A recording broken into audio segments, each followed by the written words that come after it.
A ver si sale, esta historia es una historia muy hermosa, con dos impostores al mismo tiempo. Dos impostores.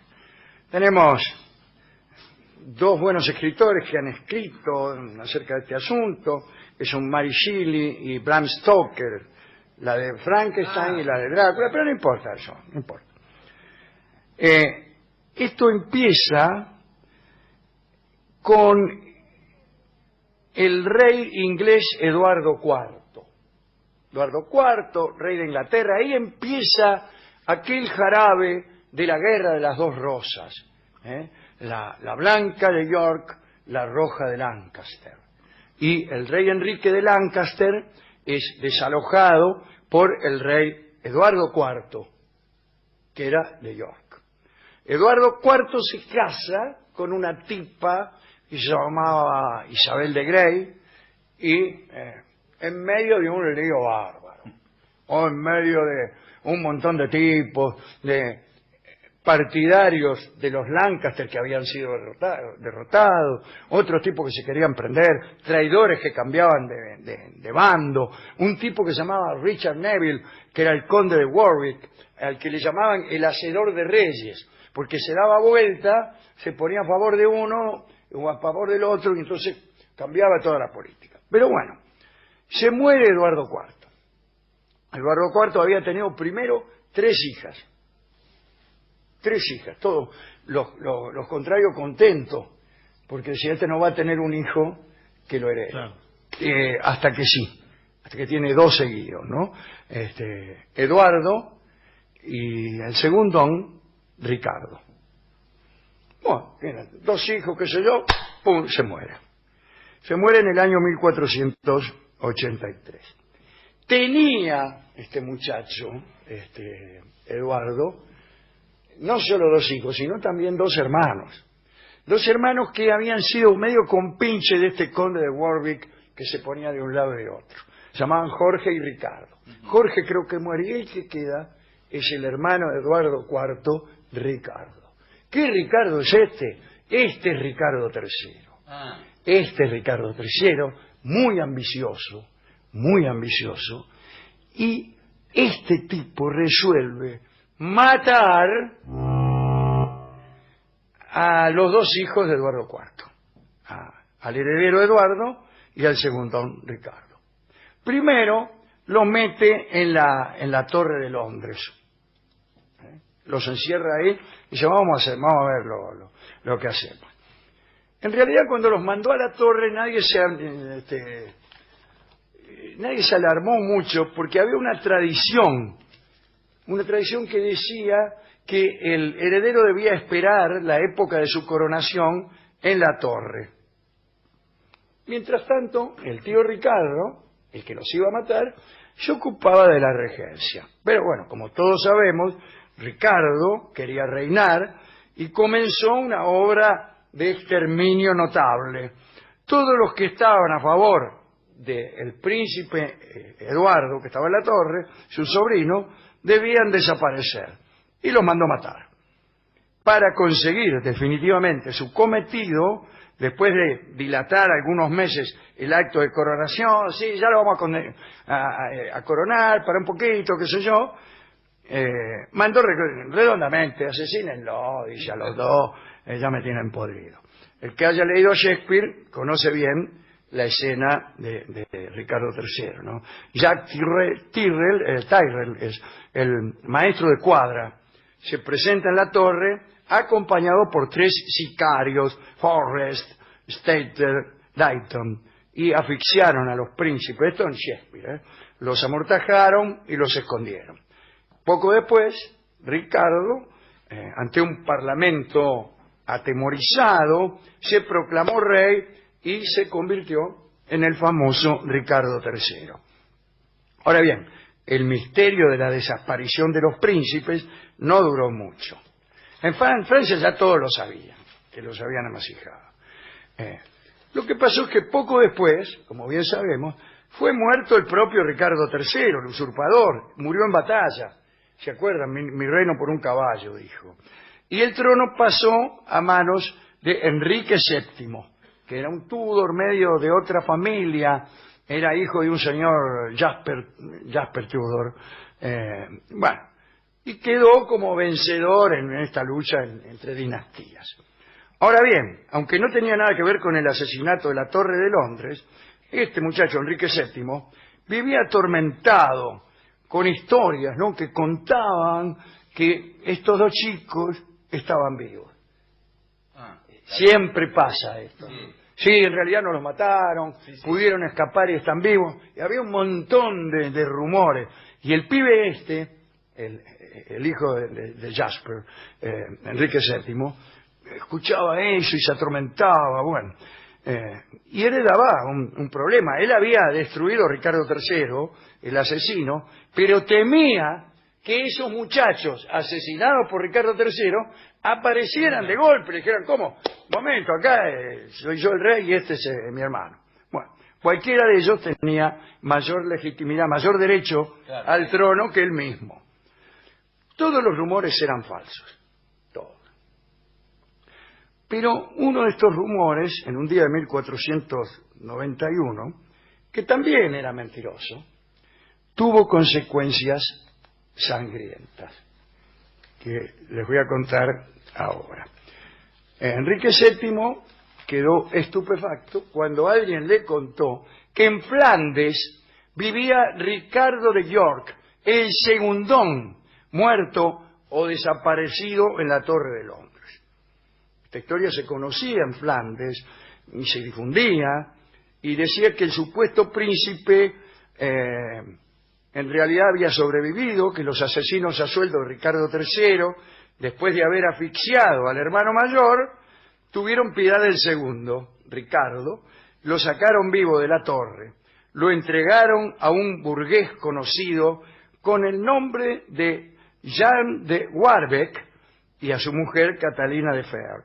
La pareja, que era de Londres, se fue a Flandes con este pibe. Lo criaron como un hijo propio, y Ricardo de York, en su nuevo hogar, había sido rebautizado con el nombre de Perkin Warbeck. Y en aquel lugar, en Flandes, todos llamaban a Perkin Warbeck el hijo del rey, porque era muy parecido al papá, al Eduardo IV, el muerto, ¿no?, el anterior, que había muerto. Y el muchacho aceptaba y difundía orgulloso semejante honor, parecerse al rey anterior. La noticia llegó a muchos lugares rápidamente. Una tía de los chicos muertos, Margarita de Borgoña, no tardó en autentificar la filiación de Perkin Warbeck. Lo fue a ver y dijo, este es mi sobrino Ricardo. Siempre hay una tía. Siempre hay una tía que te reconoce aunque no sea. En cualquier cumpleaños. Bueno, lo reconoció y le permitió vivir en el Palacio de Malines, en los Países Bajos, y disponer de una guardia personal de alabarderos que vestían con las armas de la Casa de York.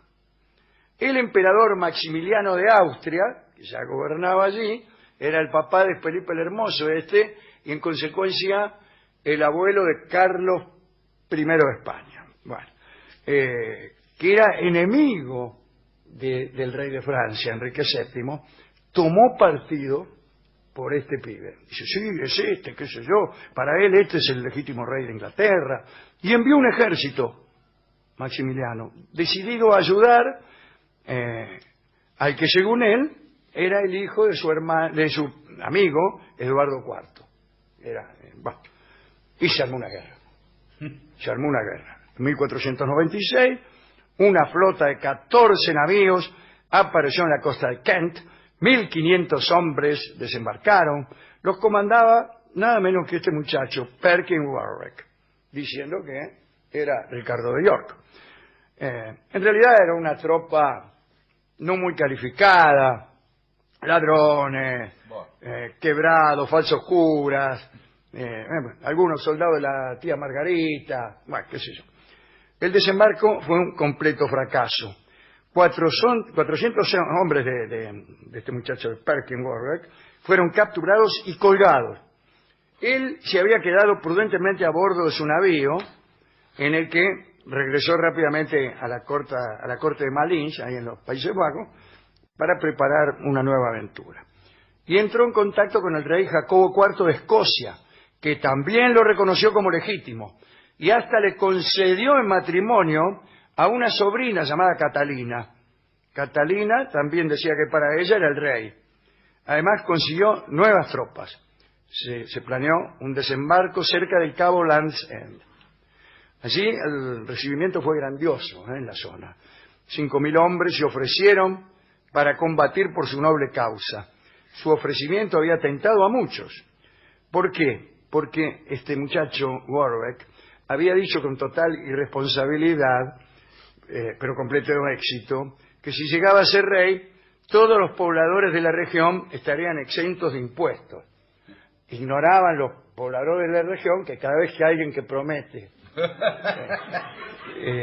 que no va a cobrar impuestos, resulta que después los cobra. Nuevo fracaso igual. Las tropas fueron diezmadas y Warwick fue apresado. Lo apresaron a Perkin, Warwick. Y lo encerraron en Londres, en el Palacio de Westminster.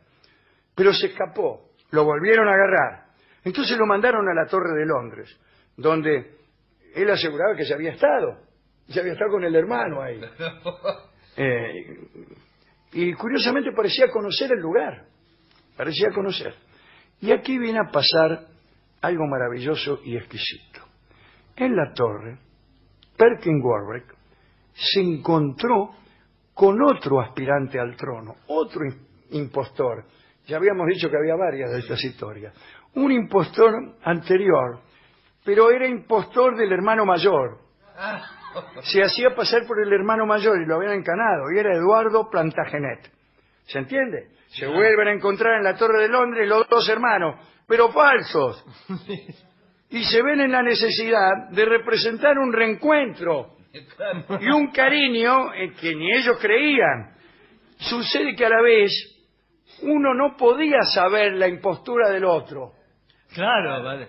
Cada uno creía que el otro era verdadero. Claro. Entonces se hacía el qué sé yo qué. Y bueno, se abrazaron, qué sé yo. Es mejor bla, bla, bla. para la actuación, es mejor. Y no se habían visto en la perra vida. El rey Enrique VII solucionó el tema rápidamente. El impostor que pretendió ser el hermano mayor fue decapitado en la torre días después. Y nuestro Perkin Warwick lo lloró como si fuera un hermano. De la torre, Warwick quiso escaparse, planeó una evasión, pero Enrique VII sabía lo que se planeaba y estaba encargado de tener la posibilidad de dejarlo escapar. ¿Para qué? Para finalmente atraparlo y castigarlo con la muerte. Y en efecto, lo agarraron apenas 4 horas después de la huida. Perkin se había refugiado en la taberna del Temple, donde había previsto encontrar amigos para festejar la salida. Él creyó que ni bien se escapara, todos lo iban a seguir.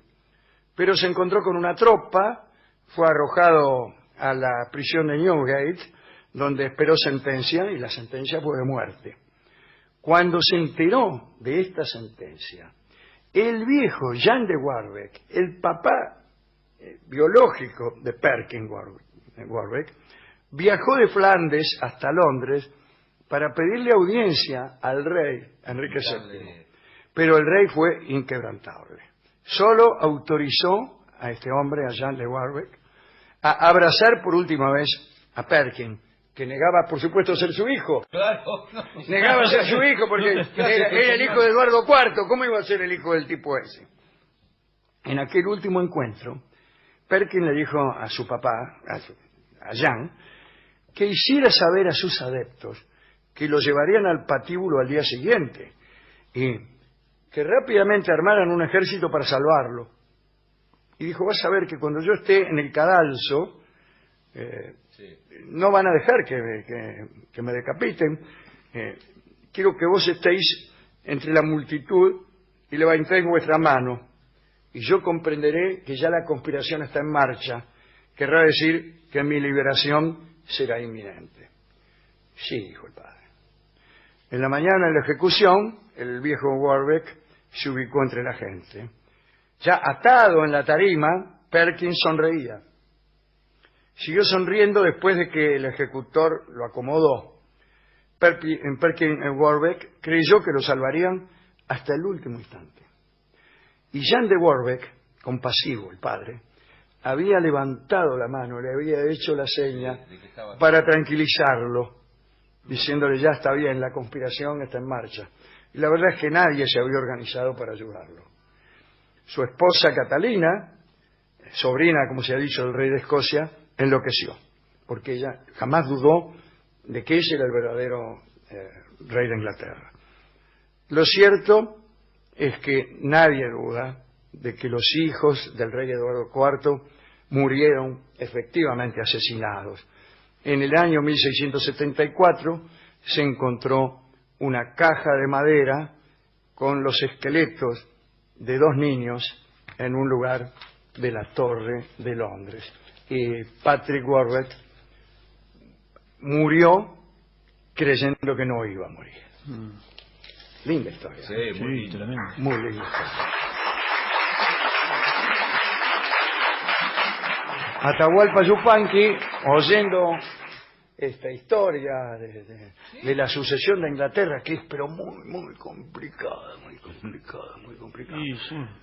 Recién aquí con Eduardo VII se pone la cosa ahí pareja, y después Eduardo VII no, Enrique VII, y el que viene después es nuestro querido amigo Enrique VIII.